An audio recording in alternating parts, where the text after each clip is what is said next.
یہ پاک سید عالم صلی اللہ علیہ وسلم نے ہمیشہ قربانی فرمائی، ہمیشہ۔ آج تو حضور نے ایک فرمایا، اللہ ہم سب کو حج کی توفیق عطا فرمائے اور بار بار حج کی توفیق دے۔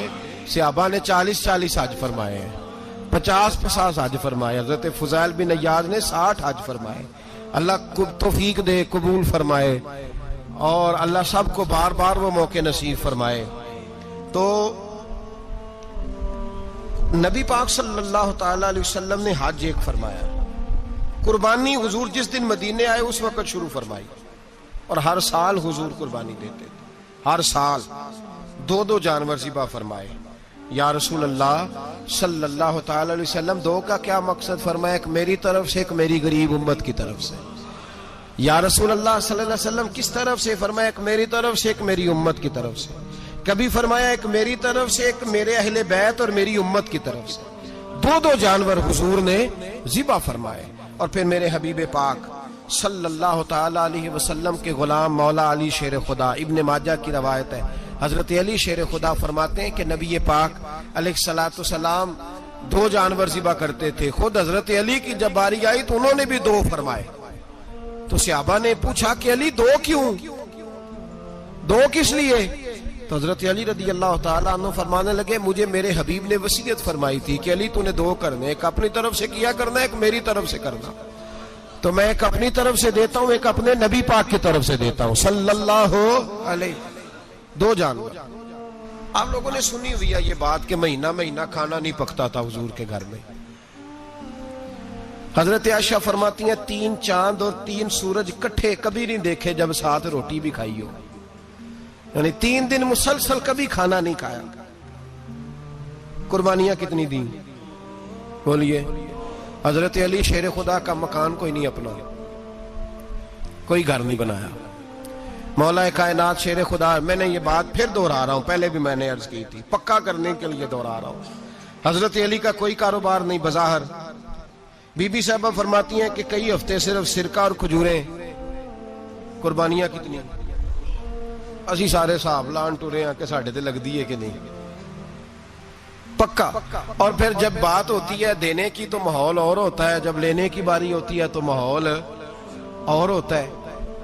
قربانی واجب ہے اس شخص پر جس کے پاس 52.5 تولے چاندی یا 7.5 تولے، لیکن میں 7.5 تولے والا فتویٰ نہیں دیتا، میں 52.5 تولے چاندی والا فتویٰ دیتا ہوں، اس لیے کہ 52.5 تولے چاندی تو شاید تولہ یا 1.5 تولہ سونے کے برابر ہی ہو جائے، ٹھیک ہے نا جی؟ تو 7.5 تولے سونا 50-60 ہزار روپیہ جس آدمی کے اکاؤنٹ میں موجود ہے وہ قربانی کرے۔ بلکہ امام شافعی رحمت اللہ علیہ فرمایا کرتے تھے جس نے 3 کمروں کو تالا لگایا ہوا ہے وہ 3 کمرے فارغ ہیں، اس کے کسی کام کے نہیں، ان کی قیمت کا حساب لگائے۔ چھت پہ سٹور بنا دیا ہے، کوئی مطلب نہیں اس کا، اور جو ویسے رکھی ہوئے ہیں کوئی معنی ہی نہیں کمرے کا، فرماتے تھے حساب لگائے، قربانی کرے۔ رب کریم کی بارگاہ میں دینے کا جب معاملہ آیا تو گول کر گیا کام۔ میرے رسول کائنات سرور عالم صلی اللہ علیہ وسلم کا جب اپنے لیے چیزیں استعمال کرنے کا ماحول ہے تو محبوب پاک علیہ الصلوۃ والسلام نے مہینہ روٹی نہیں پکائی۔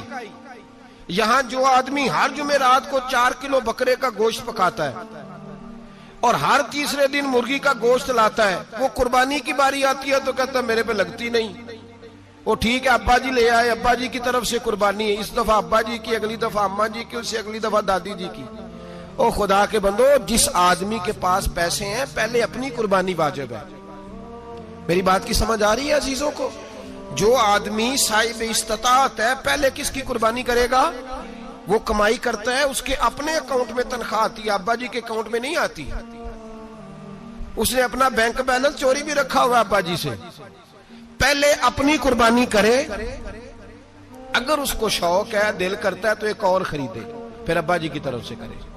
اگر اللہ نے توفیق دیا تو ایک اور خریدے، اماں جی کی طرف سے کرے، اور اگر اس کے دل کو اللہ ٹھنڈک عطا کرے، سکون کرے تو پھر اپنے رسول کی طرف سے بھی قربانی دے، پھر اپنے محبوب کی جانب سے بھی قربانی کرے۔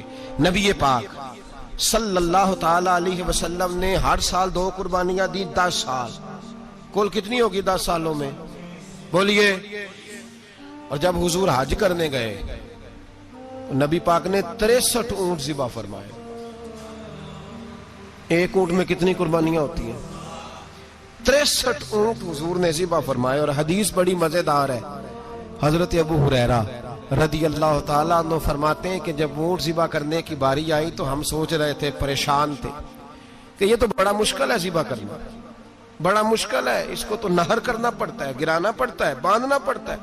سب سے مشکل کام اونٹ ذبح کرنا ہے. تو نبی پاک صلی اللہ علیہ وسلم کی تو عادت کریمہ ہے، اپنے ہاتھ سے ذبح کرتے ہیں حضور. وہ ہمارا اللہ خیر کرے، اب اللہ ہی حافظ ہے. ذبح کرنا تو دور کی بات ہے. ہمارا جو بی اے پاس لڑکا ہے نا، اس کو ڈر آتا ہے جانور کے پاس کھڑے ہوتے بھی. کہتے ہیں بچوں کو اندر لے جاؤ، 10 سال کا 12 سال کا، اس کو اندر لے جاؤ، ذبح کرنا ہے، روئے گا. اور بس کرو یار، یہ کس قوم سے تمہارا تعلق پڑ گیا ہے؟ ہمارے تو 12 اور 14 سال کے معوذ اور معاذ ابو جہل کی گردن کاٹ کے رکھ دیا کرتے تھے. اور تو بچہ بکرا ذبح کرنے سے ڈرا رہا ہے. اس کو کھڑا کر لا کے. قربانی تو جہاد کی ٹریننگ ہے. وہ کھڑا کر، اس کو کہا بیٹا یہاں کھڑا ہو، اللہ کے رستے میں بکرے کی گردن کاٹنی ہے. اگر کوئی شخص خدا رسول کے دین کی مخالفت کرے، کفر کا جھنڈا اٹھائے، تو اس کی گردن بھی کاٹنی ہے. یہ ٹریننگ ہے بچوں کے لیے. یہاں عجیب ماحول ہے، ڈر لگ رہا ہے، پیچھے ہٹ جاؤ. اور جس صاحب کی قربانی ہے وہ بھی کوئی 1.5 کلومیٹر کے فاصلے پہ کھڑے ہیں، دور کھڑے ہو کے دیکھ رہے ہیں. نفیس ہی بڑے ہیں جناب، لطیف ہی بڑے ہیں. کپڑوں کو کوئی قطرہ خون کا لگ گیا تو بڑی مصیبت بن جائے گی. اور امیر آدمی، اس کا تو گھر کسائی نے خود فون کیا ہے کہ صاحب سب سے پہلے میں آپ کے گھر آؤں گا. اس کو پتہ ہے کہ منہ مانگی قیمت ملے گی. مہربانی فرمائیں، قربانی میرے رسول پاک صلی اللہ علیہ وسلم سے زیادہ نفاست والی طبیعت کسی کی نہیں. صحابہ کہتے ہیں اتنا حسین محبوب کا انداز تھا کہ کبھی کپڑوں پہ مکھی بھی نہیں بیٹھی تھی. اور حضور سے ہم سلام لیتے تھے، دست مبارک چومتے تھے تو ہمارے ہاتھوں سے کستوری کی خوشبو آنے لگتی تھی. اور فرماتے ہیں نبی پاک کا ہاتھ یوں ہوتا تھا کہ برف بھی اتنی ٹھنڈی نہیں جتنا پیارا حضور کا ہاتھ ٹھنڈا ہوتا تھا. پھر بھی حضور دست مبارک میں خنجر پکڑتے، جانور کو لٹاتے اور اپنی طامت کو سمیٹتے، اور اللہ کے حبیب گھٹنا رکھتے اس کی گردن پر، اور بسم اللہ اللہ اکبر کہہ کے ذبح فرماتے. حضور خود دست مبارک سے. تو اتنا زیادہ نازک مزاج ہو گیا ہے کہ اب یہ والی سنت ادا کرنا مشکل ہو گیا تیرے لیے. 63 اونٹ ہیں. اور صحابہ کرام علیہم رضوان فرماتے ہیں کہ حال یہ ہے، ہم سوچ رہے ہیں کیسے ذبح کریں گے، کیا کریں گے، کیسے گرائیں گے. اور نبی پاک صلی اللہ علیہ وسلم کہتے ہیں ہم ابھی سوچ میں ہی تھے کہ حضور نے چھری پکڑی. خنجر جب حضور نے اٹھایا تو فرماتے ہیں اونٹ دوڑتا ہوا آیا اور نبی پاک کے سامنے آ کے لیٹ گیا. فرماتے ہیں اللہ کے رسول نے بسم اللہ اللہ اکبر کہہ کے ذبح کیا. اس نے ٹانگ بھی کوئی نہیں ہلائی، پیر بھی کوئی نہیں ہلایا. وہ کسی شاعر نے بڑی عجیب بات کہی تھی. اس نے کہا پھنسی جو دام میں بلبل تو لگی یوں کہنے، کرے گا قتل کیا تو نے جب اسیر مجھے، کباب شمع کے شعلے پہ کیجیو سیاد، شکل گل نظر آئے دم اخیر مجھے. وہ کہتے ہیں بلبل کو شکاری، سیاد شکاری نے پکڑ لیا بلبل کو. تو سیاد سے بلبل کہنے لگی تو نے پکڑا ہے تو قتل تو کرے گا ہی نا، کھائے گا تو صحیح، ایک میری منت ہے. شکاری کہنے لگا وہ کیا؟ تو بلبل کہنے لگی جب تو مجھے ذبح کرے نا اور پکائے تو مجھے پھول سے بڑی محبت ہے. اس طرح کرنا، کوئلے اتنے زیادہ دہکانا، اس قدر زیادہ آگ جلانا کہ ان کی شکل گلاب کے پھول کی طرح سرخ ہو جائے. تو جب تو مجھے ان پر جلائے گا تو مجھے تکلیف نہیں ہوگی، اس لیے کہ محبوب کا چہرہ جو سامنے آ جائے گا مجھے تکلیف نہیں ہوگی. پھنسی جو دام میں بلبل تو لگی یوں کہنے، کرے گا قتل کیا تو نے جب اسیر مجھے، کباب شمع کے شعلے پہ کیجیو سیاد، او شکل گل نظر آئے دم اخیر مجھے. اعلیٰ حضرت بریلوی علیہ رحمہ فرمایا کرتے تھے، فرماتے تھے بڑی تکلیف ہوگی جب جان نکلے گی. روایتوں میں آتا ہے جس طرح باریک دوپٹہ جھاڑیوں پہ ڈالا جائے، کھینچا جائے تو پھٹ جاتا ہے، یوں تکلیف ہوگی. پر فرمانے لگے رسول اللہ کے غلام کو کوئی تکلیف نہیں ہوگی. حضور کیوں؟ فرمایا اس لیے کہ جب جان نکلنے لگے گی تو سامنے جلوہ ودوحاد آ جائے گا. حضور کے جلوے ہوتے رہیں گے تو پتہ ہی نہیں چلے گا جان کیسے نکل گئی. پھنسی جو دام میں بلبل. تو صحابہ فرماتے ہیں کہ اونٹ دوڑتا ہوا آیا، حضور کے سامنے آ کے لیٹا، نبی پاک نے ذبح فرمایا اور فرماتے حد ہو گئی. حضور نے توجہ فرمائی تو دوسرا دوڑتا ہوا آ گیا. تیسرا آ گیا. حضرت ابو ہریرہ فرمایا کرتے اونٹ ایک دوسرے کو دھکے دیتے تھے, پیچھے ہٹ جا, پہلے میں نے جانا ہے, پہلے میں نے جانا ہے. 63 اونٹ وادی منا میں حج کے موقع پر میرے رسول پاک نے دست مبارک سے ذبح فرمائے. ہر قربانی حضور نے اپنے ہاتھوں سے فرمائی. قربانی واجبات دین میں سے, ضروریات دین میں سے, اور کوئی اتنا لمبا چوڑا مسئلہ نہیں. بہت ساری چیزوں کو خود بخود مشکل کر لیتے ہیں. ٹی وی پہ خبر آتی ہے فیصل آباد کے 2 بیل ہیں, بھولو اور ڈولو, پتہ نہیں کتنے من ان کا وزن ہے. ان سے پوچھا جا رہا ہے کہ بھولو ڈولو کھاتے کیا ہیں؟ تو کہتے ہیں بادام کھاتے ہیں, مکھن کھاتے ہیں. یہ جناب پتہ نہیں ان کو دودھ کتنے کلو روز پیتے ہیں, اور بھولو ڈولو بیچارے سے خود نہیں چلا جا رہا. لگ ایسے رہ جیسے وہ خود کہہ رہے ہیں مہربانی کرو ہمیں ذبح کر لو. اب تو اٹھا بیٹھا بھی نہیں جا رہا. او خدا کے بندو, دین کی اصل حقیقت کو سمجھو. یہ تو حضور نے فرمایا خوبصورت جانور لاؤ, یہ کس حدیث میں آیا ہے کہ اسے بادام کھلاؤ؟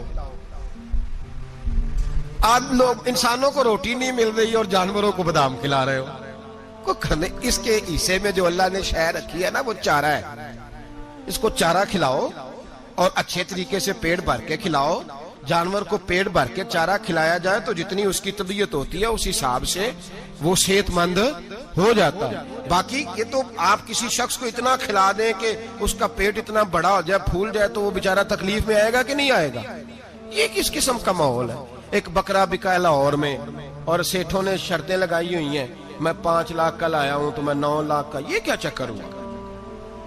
مجھے اتنا کھلایا جی, اس کو فلاں چیز. یہ کس نے کہا ہے کھلانے کا؟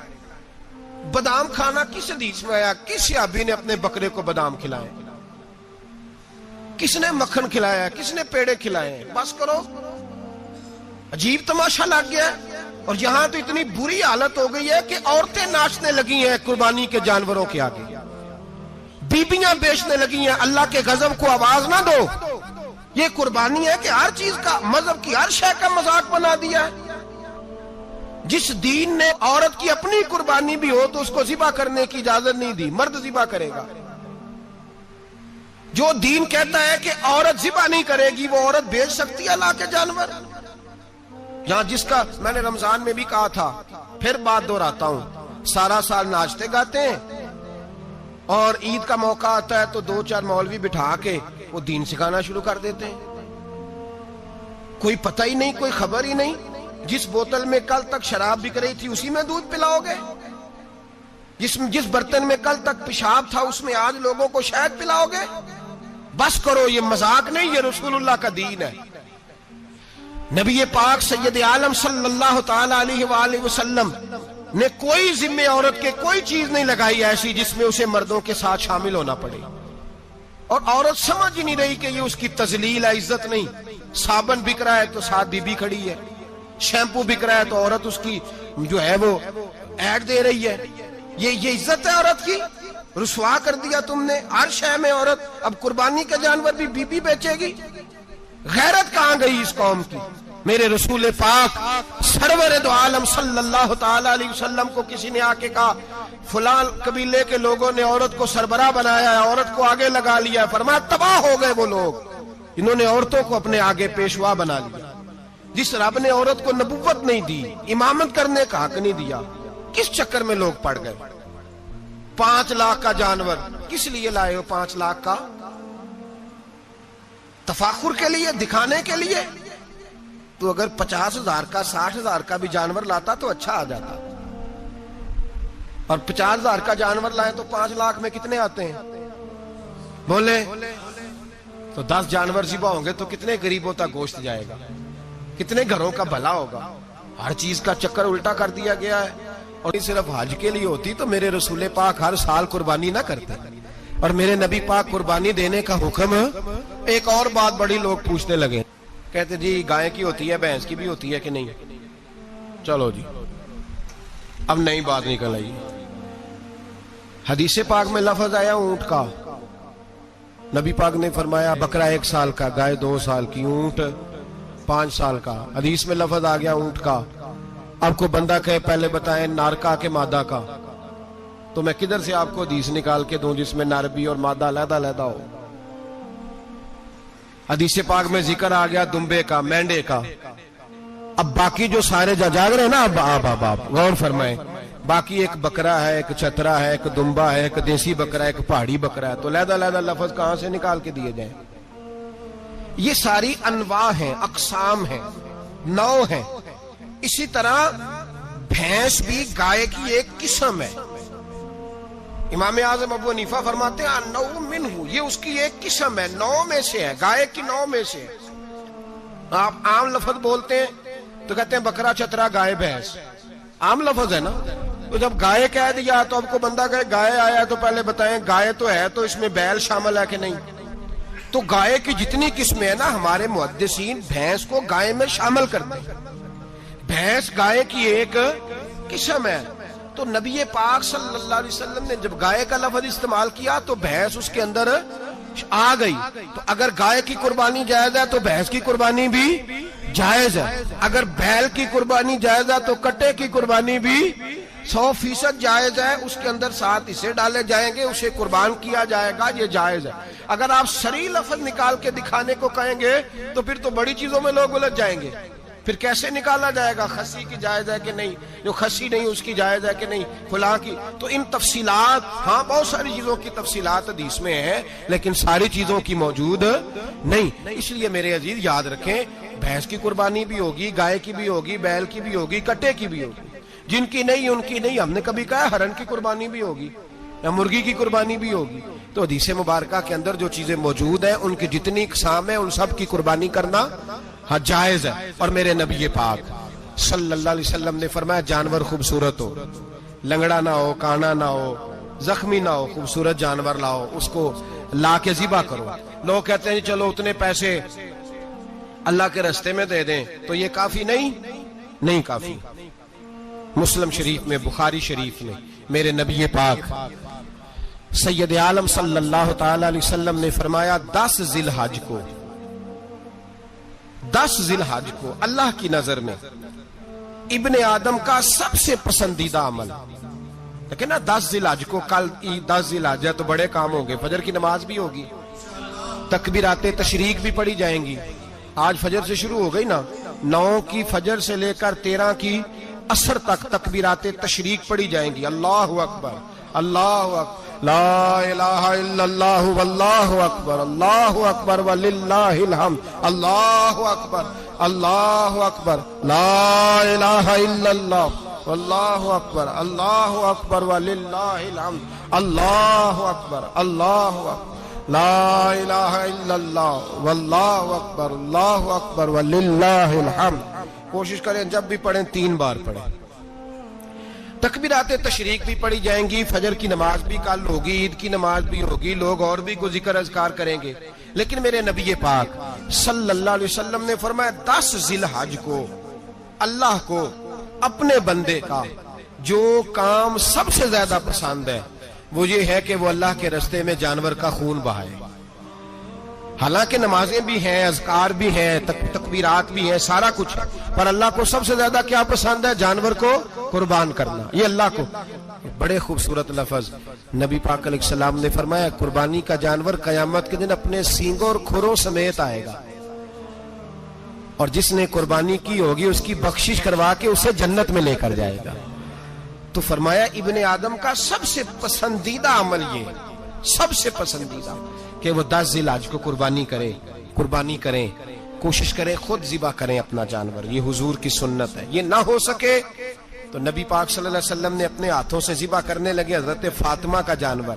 تو فرمایا فاطمہ ادھر آ کے اس کے پاس کھڑی ہو جاؤ، میں تمہارا جانور ذبح کرنے لگا ہوں. اپنے جانور کے پاس کھڑے ہوں. میرے جو بھائی ذبح کرنے کا کام کرتے ہیں نا، قصاب ہم کہتے ہیں، سارے قصاب نہیں ہوتے، بہت سارے لوگ یہ سعادت حاصل کرتے ہیں اور بڑے نیکی کا کام کرتے ہیں، اللہ انہیں بڑی بہترین جزا عطا فرمائے گا، بڑا خیر کا کام کرتے ہیں. لیکن چونکہ رش ہوتا ہے ایسے لوگوں کے پاس، تھوڑی جلدی بھی ہوتی ہے، پہلی تو کوشش کریں تکبیر خود ڈالیں. یہ نہیں ہو سکتا تو قریب کھڑے ہوں. ہمارے ہاں ایک رواج یہ بھی ہے کہ 2 بندے ہاتھ رکھتے ہیں، ذبح وہ کر رہا ہوتا ہے تو جس کی قربانی ہوتی ہے اس کو کہتے ہیں تو بھی ساتھ ہاتھ رکھ. ہوتا ہے نا جی بہت ساری جگہوں. اب حکم یہ ہے شریعت اسلامیہ کا کہ جب جانور ذبح کریں گے تو پڑھیں گے بسم اللہ اللہ، بسم اللہ اللہ۔ ہاں نبی پاک صلی اللہ علیہ وسلم نے لمبی دعا پڑھی، صحابہ بھی لمبی دعا، انی وجہت وجہی للذی فطر السماوات والارض حنیفا وما انا من المشرکین، یہ بھی پڑھا۔ اور پھر میرے رسول پاک صلی اللہ علیہ وسلم نے یہ بھی کہا کہ اللہ میری طرف سے قبول فرما، میری امت میری اہل بیت کی طرف سے قبول فرما۔ صحابہ جب جانور ذبح کرنے لگتے پہلے یہ دعا پڑھتے، پھر کہتے اللہم تقبل منا کما تقبلتا خلیل کا ابراہیم علیہ السلام وتقبلتا حبیب کا محمد صلی اللہ علیہ وسلم، اے اللہ ہم سے بھی قبول فرما جیسے تو نے حضرت ابراہیم سے قبول فرمائی اور جیسے اپنے حبیب حضرت محمد صلی اللہ علیہ وسلم سے قبول۔ یہ ساری دعا پڑھیں، اور جب جانور ذبح کرنے لگے تو پھر پڑھیں بسم اللہ اللہ، بسم اللہ اللہ۔ اچھا دو آدمیوں نے ہاتھ رکھا ہوا ہے، دو آدمیوں، اب اگر ایک نے بھی نہ پڑھی بسم اللہ اللہ اکبر تو جانور حلال نہیں ہوگا، دونوں کو پڑھنا پڑے گا۔ یہ مسئلہ یاد رکھیں۔ ایک اور بات بھی بتانی ہے آپ کو، وہ بھی آپ نے یاد رکھنی ہے۔ قربانی کے بڑے جانور میں کتنے حصے ہوتے ہیں؟ 7۔ اب 7 حصوں میں 7 کی نیت قربانی کی ہونی چاہیے، 7 کی۔ 6 حصے ڈال گئے، جو چلے تھوڑے سے زیادہ امیر لوگ نہیں تھے، نارمل تھے، انہوں نے 6 حصے ڈال لیے۔ 7واں امیر آدمی تھا، اس کو جا کے کہا یار ایک حصہ نہیں مل رہا، تو چل تو نے تو 2-3 بکرے لیے ہوئے ہیں، تو بھی شامل ہو جا۔ اس نے پہلے تو کہا نہیں یار میں نے اب لے لیے، پھر جب اصرار کیا تو کہا چلو ٹھیک ہے بڑے گوشت کا قیمہ کرا لیں گے۔ تو اس طرح کرو، ڈال لو میرا بھی حصہ۔ اب 6 کی نیت قربانی کی، 7ویں کی گوشت کی، کسی کی بھی قربانی نہیں ہوگی، گئے سارے۔ اب اس کے لیے شرط کیا ہے کہ اس کو بھی آپ، اصل میں ہمیں مسائل نہیں آتے، نہ ہم سیکھتے ہیں نہ پتہ کرتے ہیں، پھر خرابی ہوتی ہے۔ اب اس سے کہیں کہ یار قربانی سے پہلے اپنی نیت کا اعادہ کر، اپنی نیت کا اعادہ کر، بتا کہ تیری نیت کیا ہے، اور اگر غلط ہے تو صحیح کر لے، تاکہ سب کی قربانی تو بتا۔ یہ جو تو رکھ رہا ہے قربانی، تو کس کی قربانی کر رہا ہے؟ دادا جی کے نام کی، ابا جی کے نام کی، اپنے پیر کے نام کی، استاد کے نام کی، یا رسول پاک صلی اللہ علیہ وسلم کے نام کی، نبی پاک کے نام کی؟ اس سے پوچھیں، اور جو وہ نیت بتائے اس نیت کی دعا ہوگی، اس کی طرف سے کہا جائے گا اے اللہ اس کی طرف سے اسے قبول۔ میری بات کی سمجھ آ رہی ہے میرے عزیزوں کو؟ اور اس ارادے کے ساتھ قربانی، اگر ایک کی بھی نیت خراب ہو گئی تو مسئلہ بگڑ گیا۔ اس لیے ان مسائل کو، اور نبی پاک کے نام کی جو قربانی ہوگی، سبحان اللہ، میں کرامات کا زیادہ قائل نہیں، ہم کرامات کے نہیں کیفیات کے قائل ہیں، کیفیات کی۔ اور دین ویسے بھی لفظوں کا نام نہیں، کیفیت کا نام ہے۔ میرے حصہ فرمایا کرتے تھے ہم کرامت سے زیادہ کیفیت کے قائل ہیں۔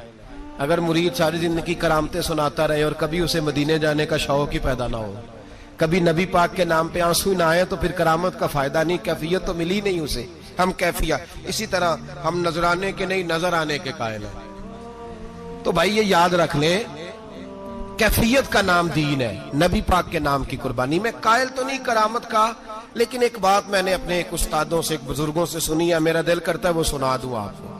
اور بزرگوں کا قول ہے، اصل رنگ جو میں عرض کر رہا ہوں اسی رنگ میں اس کو رکھیے گا، اور جس حد تک میں بات کر رہا ہوں اسی حد تک رکھیے گا۔ اب ہر آدمی کے پاس موبائل ہوتا ہے، فوراً بات ریکارڈ ہوتی ہے، فوراً میڈیا پہ جاتی ہے، فوراً لوگ کمنٹس کرتے ہیں۔ تو بھائی جس حد تک سناؤں اسی حد تک رکھیے گا۔ میرے ایک بزرگ فرمایا کرتے ہیں کہ نبی پاک کے نام کا جانور ذبح کرو، اور وہ گوشت اس آدمی کو کھلاؤ جس کا حافظہ کمزور ہے، اللہ اسے وسیع حافظہ عطا فرمائے گا۔ اور فرمایا کرتے کہ میرا تجربہ ہے، نبی پاک کے نام کا جانور ذبح کرو، اور جس آدمی سے کوئی گناہ نہیں نہ چھوٹتا، کسی گناہوں میں الجھ گیا ہے، اسے وہ والا گوشت کھلاؤ، اللہ اس کے دل میں نور پیدا فرمائے گا اور گناہ سے نفرت ہو جائے گی اسے، جو نبی پاک کے نام کا جانور ہو۔ تو ہم جو سیکھنے والے لوگ ہوتے ہیں، ہمارا دل کرتا ہے کہ چلو تھوڑا سا اپنی طرف سے بھی پوچھ لیں۔ تو میں نے کہا حضور اگر بیمار کو کھلا دیں تو فرمانے لگے کھلا دو، اللہ صحت دینے والا ہے، پر بیمار کے لیے دوائیاں بڑی ایجاد ہو گئی ہیں، گناہگار کی دوائیاں نہیں ملتی، بیماروں کی دوائیاں بڑی ہیں۔